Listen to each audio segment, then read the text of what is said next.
స్వేచ్ఛా స్వాతంత్రాల హక్కు అన్ని హక్కుల కంటే చాలా ముఖ్యమైనది. ప్రభుత్వం ఎట్టి పరిస్థితుల్లోనూ ప్రజల స్వేచ్ఛా స్వాతంత్రాల హక్కుని రక్షించవలసి ఉంటుంది. ఏ ప్రభుత్వం కూడా ఎట్టి పరిస్థితుల్లోనూ ప్రజల హక్కుల్ని, వారి అధికారాల్ని వారి నుంచి లాక్కోలేదు. దేవుడి దేవల్ల అల్లుడి గారికి బుద్ధొచ్చింది చాలా. వాళ్ళిద్దరూ సంతోషంగా ఉంటే అంతకు మించి ఏం కావాలి?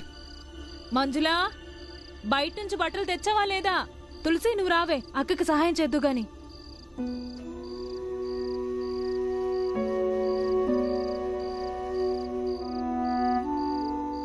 భీంబాబు ఇట్రా కూర్చో. నాన్నా, ఒక్క నిమిషం మీరు కాస్త ఆగండి.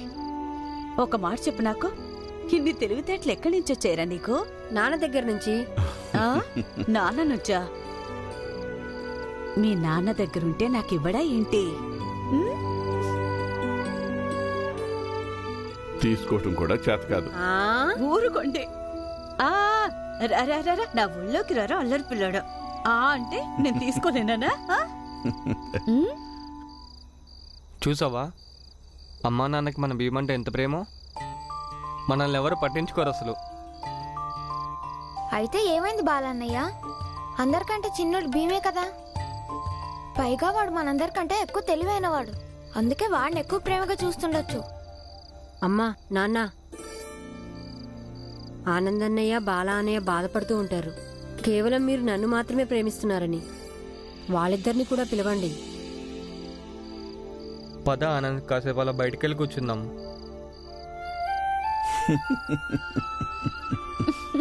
పిలుస్తాను. బాలా, ఆనంద్,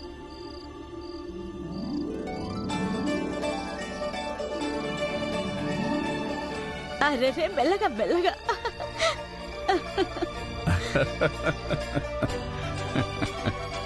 తులసి మంజుల్ని కూడా పిలవండి.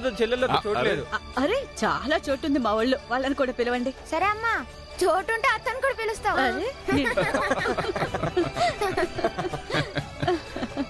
సంతోషమా?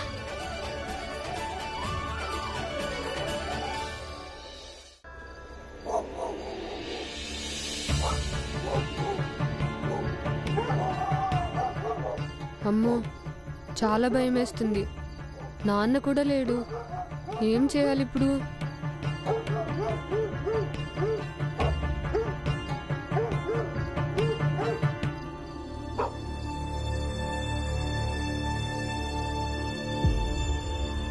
భీమ్, భీమ్, భీమ్, భీమ్. ఎవరదే ఇంత రాత్రి? భీమ్, భీమ్, భీమ్, భీమ్, భీమ్. ధ్రువ, నువ్విక్కడా ఏం చేస్తున్నావు? భీమ్, నాకు మా ఇంట్లో భయం వేస్తుంది. అందుకే ఈరోజు రాత్రి నేను మీ ఇంట్లోనే నీ దగ్గరే పడుకుంటాను.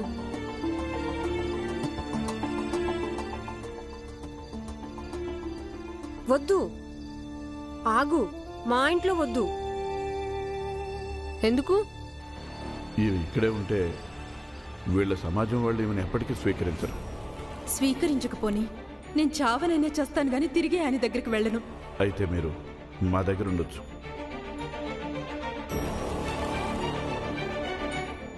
పిన్ని, పిన్ని, పిన్ని. ఎందుకంటే నాకు ఇష్టం లేదు నీకు కూడా ఆ పిన్ని లాంటి పరిస్థితి రావడం. భీమ్ చెప్పింది నిజమే. నువ్వు ఇక్కడ వద్దు బాబు, మీ వాళ్ళ దగ్గరికే వెళ్ళు. మా చుట్టుపక్కల వాళ్ళందరూ మా నాన్న లాంటి వాళ్ళే. మా నాన్న లాంటి వాళ్ళ దగ్గరికి నేను అస్సలు వెళ్ళను.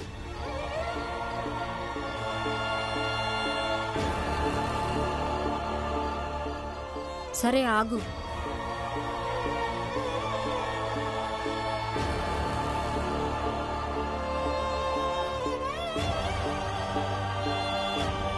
పద, నేనే మీ ఇంటికి వస్తాను. భీమా, ఎక్కడికి వెళ్తున్నావు? అమ్మా, నేను ఇతనితో వెళ్తున్నాను. ఇతనితో పాటు వెళ్ళింటికా? అరే నువ్వు వాళ్ళింటికెళ్ళినా కూడా సమస్య అదే అవుతుంది కదా భీమా. అమ్మా, నేను ఇతన్ని మన ఇంటి లోపలికి అస్సలు రానివ్వలేను కదా, ఎందుకంటే అది నా నిస్సహాయత. కానీ ఇతనికి సహాయం చేయటం నా మిత్రధర్మం కదా.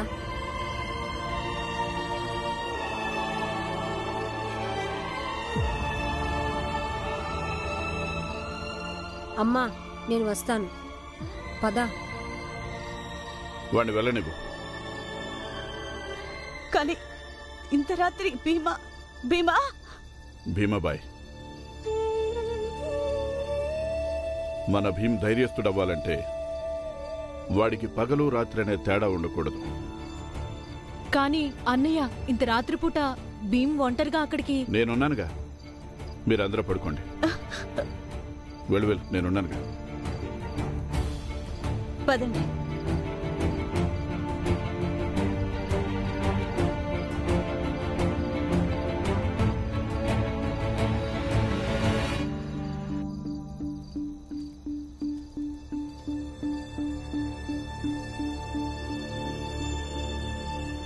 రా భీమ్, లోపలికి రా.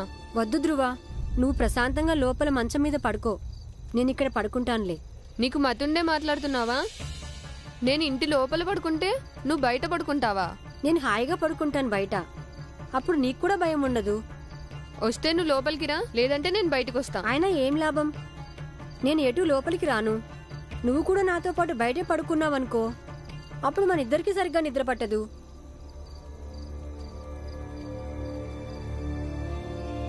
అందుకని చెప్తున్నాను, నువ్వు వెళ్ళి లోపల పడుకో, నేను ఇక్కడ బయట పడుకుంటాను. లేకపోతే నేను రేపటి నుంచి రాను. నువ్వెప్పుడు నీ మాటే నెగ్గించుకుంటావు భీమ్. సరే, పడుకో.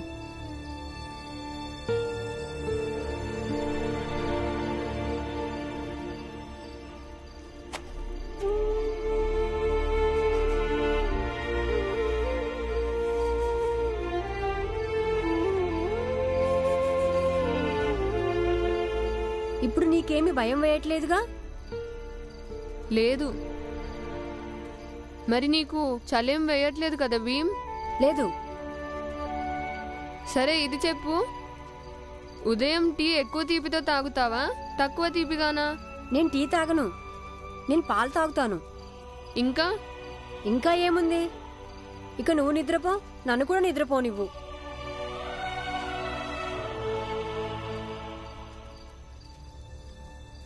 నేను ధన్యుణ్ణి, నాకు భీమ్ లాంటి కొడుకు పుట్టినందుకు. వీడు వేరే వాళ్ళ వాకిట్లో ఇందుకే నిద్రపోతున్నాడు. ఇంటి లోపల వాళ్ళు హాయిగా నిద్రపోవాలని. ఈ సమాజానికి ఎప్పటికీ ఇలాంటి రక్షక భటుడు కావాలి. భీమ్రావు, సమాజం నీకు రుణపడి ఉంటుంది.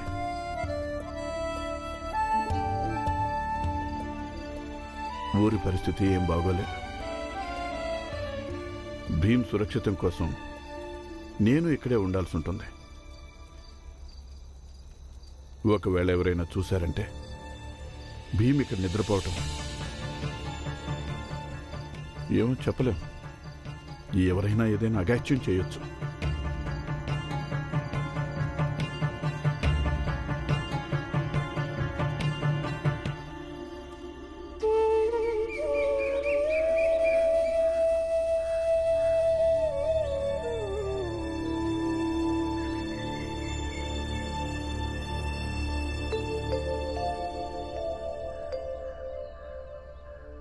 భీమ్ లేగు, భీమ్, భీమ్ లేగు.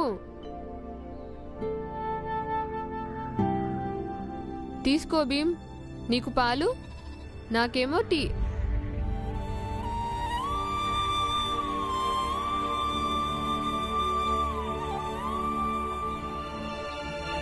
నేను ఆ ఇతడి క్లాస్ గురించి మాట్లాడుతున్నాను.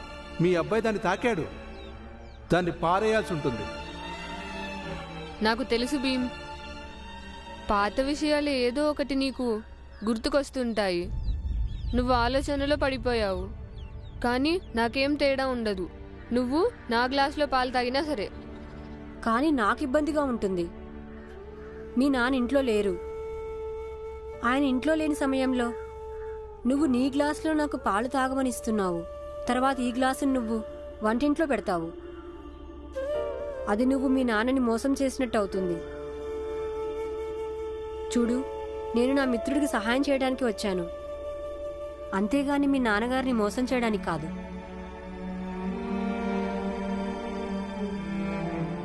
భీమ్, అదంతా నాకు తెలీదు. నాకు తెలిసిందంతా ఇదే.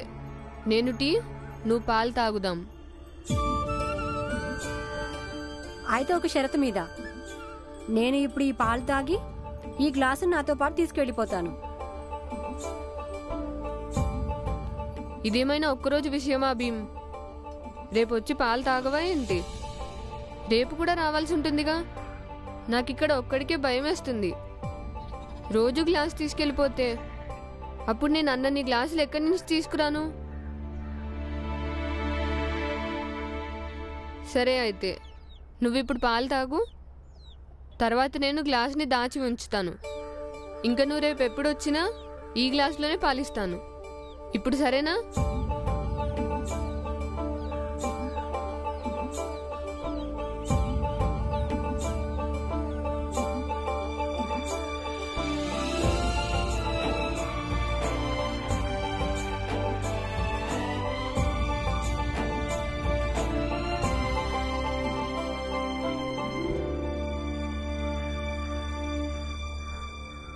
బాగా చెప్పావు. వాడిని వదిలిపెట్టద్దు. ఇటు చూడండి. ఇప్పుడు ఈ సేట్ కొడుకు వీడితో కలిసి కూర్చొని టీ తాగుతున్నాడు. చూసారా? ఇప్పుడు మీరందరూ ఊళ్ళో ఇంటింటికి వెళ్ళి ఈ విషయాన్ని ప్రచారం చేయండి, వీళ్ళిద్దరిని కలిసి చూశానని. ఇక మీ అందరికి ఏ పని పాట లేకపోతే అప్పుడు గ్రామస్తులందరితో కలిసి ఈ విషయాన్ని రచ్చ చేయండి. అసలు మీరు మారరా? అయితే ఈ రామ్జీ సత్వాల కొడుకుని ఇంటింటికి తిరగనిద్దామా? నేను ఇంటి లోపల తిరగలేదు కదా, ఇంటి గుమ్మానికి బయట వాకిట్లోనే ఉన్నాను. అయినా వీళ్ళ నాన్నగారి దగ్గరికి బంగారం కొనడానికి, బంగారం అమ్మటానికి గుమ్మం దాకా వచ్చి వెళ్తూ ఉంటారు కదా. చూసారా? ఈ పిల్లవాడు మీ అందరికంటే ఎక్కువ జ్ఞానం గల్లోడు. నువ్వేంటి నిన్నటి నుంచి వీళ్ళ తరఫున కాస్త అతిగానే మాట్లాడుతున్నావు? మీ అందరికి తప్పు చేస్తున్నామన్న భావన లేదా? ఒక్కసారైనా మంచి పక్షాన్ని నిలబడి చూడండి, ఆత్మ సంతృప్తి కలుగుతుంది. ఊరంతా ఈ అబ్బాయిని వ్యతిరేకిస్తున్నారు. నేనేదో వీళ్ల తరపున ఒక్క మాట మాట్లాడేసరికి మీ అందరికీ అది తప్పుగా అనిపిస్తుందా? చూడండి, ఇప్పుడు ఇతను కూడా పెద్ద పెద్ద మాటలు మాట్లాడుతున్నాడు. ఏంటి ఒట్టు పెట్టుకొని కూర్చున్నావా? ధర్మాన్ని వినాశనం చేస్తానని, నీ కులం పేరుని మంట గలుపుతానని. అయినా ఇతనితో మనకు మాటలేంటి? పదండి.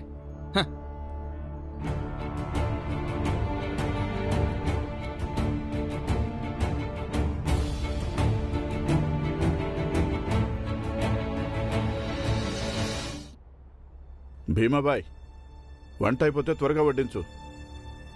ఈలోగా నేను స్నానం చేసి వస్తాను. పనెత్తుకోవడానికి వెళ్ళాలి. నేనేమనుకుంటున్నానంటే ఇక్కడి నుంచి ఎటైనా దూరంగా వెళ్ళేదైనా మంచి పని వెతుక్కుందామని. 4 రోజులు పని చేయగానే పనిలోంచి తీసేస్తుంటే ఇక ఇల్లెలా గడవాలి? సబ్బుందా? సబ్బు అక్కడుంది.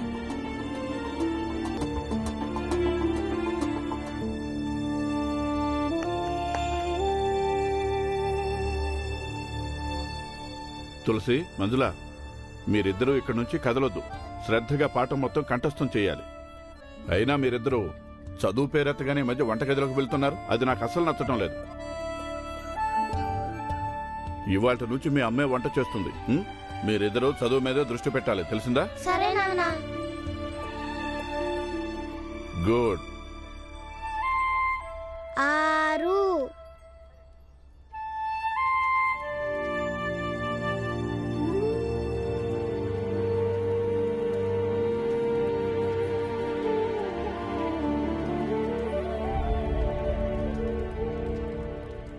ఏమైంది వదినా? మళ్ళీ తలనొప్పి వస్తోందా ఏంటి? అది వస్తూ పోతూ ఉంటుందిలే వదినా. ఒక పని చెయ్యి, నువ్వు అన్నయ్యకి భోజనం పెట్టు, నేను చపాతీలు చేస్తాను. వద్దులే, అంత ఎక్కువగా ఏం లేదులే. నేను చేస్తాను. నువ్వు ఒక పని చెయ్యి, కాసేపు ఆగు. చపాతీలు అయిపోవచ్చా ఆయన కడుపు నిండా పెట్టు. ఆయన ఎంత దూరం వెళ్లాల్సి వస్తుందో తెలియదు. సరే, నేను ఈ లోపల బట్టలు మడత పెడతాను.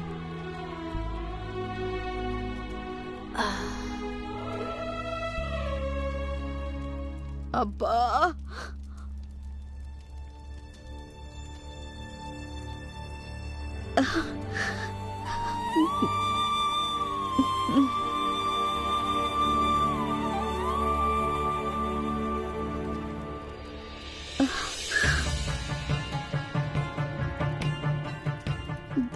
దేవుడా,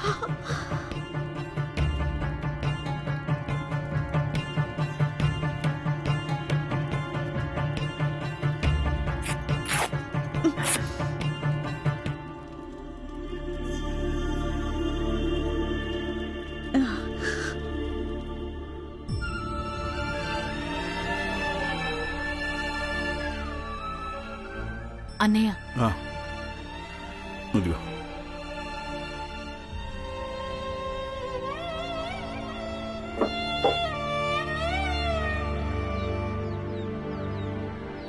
అన్నయ్య, మళ్ళీ వదినకి ఇంతకు ముందులాగే తలనొప్పి వస్తోంది.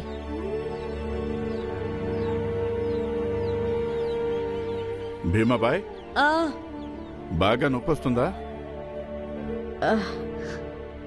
లేదండి, అంత ఎక్కువేం లేదులేండి. అదే తగ్గిపోతుందిలేండి, మీరేం కంగారు పడకండి. వంట అయిపోయిందా? మీరెక్కడ తిరిగి వస్తున్నారు? అత్త, మేము ఇక్కడే ఉన్నాము. మరి భీమ్ ఎక్కడున్నాడు? రాత్రి స్నేహితుడి ఇంటికి వెళ్ళాడు. తిరిగి వచ్చాడా లేదా? ఇది తీసుకో అత్తా. వచ్చేసావా? సరే వెళ్ళు. మీరు త్వరగా తయారవ్వండి, నేను చపాతీలు పెడతాను. తినేసి స్కూల్కి వెళ్తురు గాని.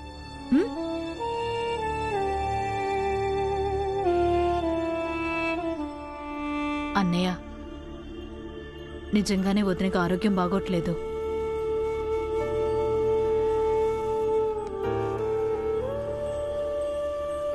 మీరా, నేను పగలంతా ఇక్కడ ఉండను, పని వెతుక్కోవాలిగా.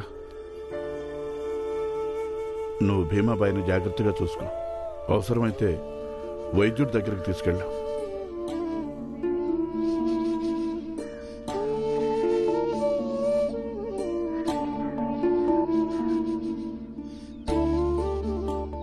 నాన్న, ఇప్పుడు అమ్మకు కూడా ఆరోగ్యం బాగాలేదు.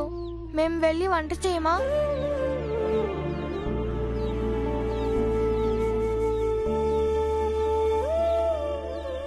వెళ్ళండి.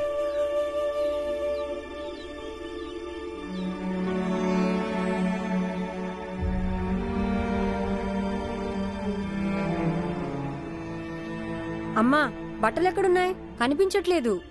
చూడు భీమా, అక్కడే ఉంటాయి. అమ్మా, నొప్పిగా ఉందా?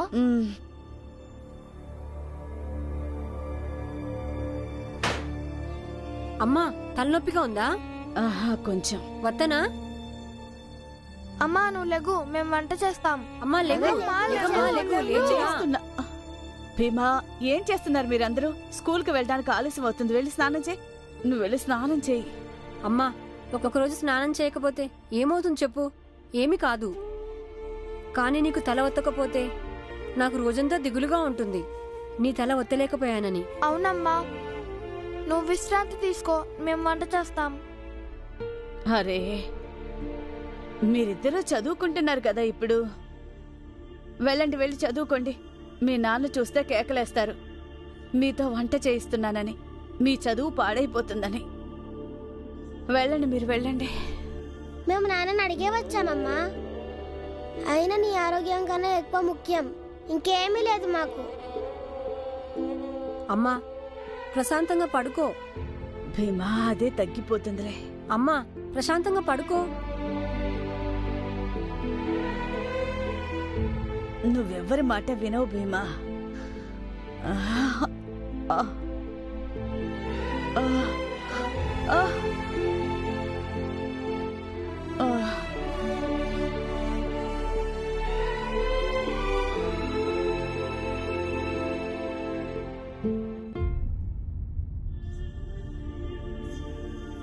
రామ్జీ, నేను చెప్పాను కదా ఆ చోటిదే. ఇక్కడ పనికి మనుషులు కావాలంట. నాకు వేరెవరి ద్వారానో తెలిసింది. ఆ షావుకారు చాలా మంచోడని విన్నాను. నీకు అక్కడ ఖచ్చితంగా పని దొరుకుతుంది. పురంజన్, నా కుటుంబాన్ని చూస్తూ ఉండు. ఒకవేళ పని దొరికితే రోజూ రావడం కుదరదు. రామ్జీ, నువ్వు నిశ్చింతగా వెళ్ళు. ఇక్కడ నేనున్నాను కదా. నీ కుటుంబానికి ఎటువంటి కష్టం రాకుండా చూసుకుంటాను. ఇక నువ్వు బయలుదేరు, ఆలస్యం అవుతుంది. సరే, వెళ్తాను.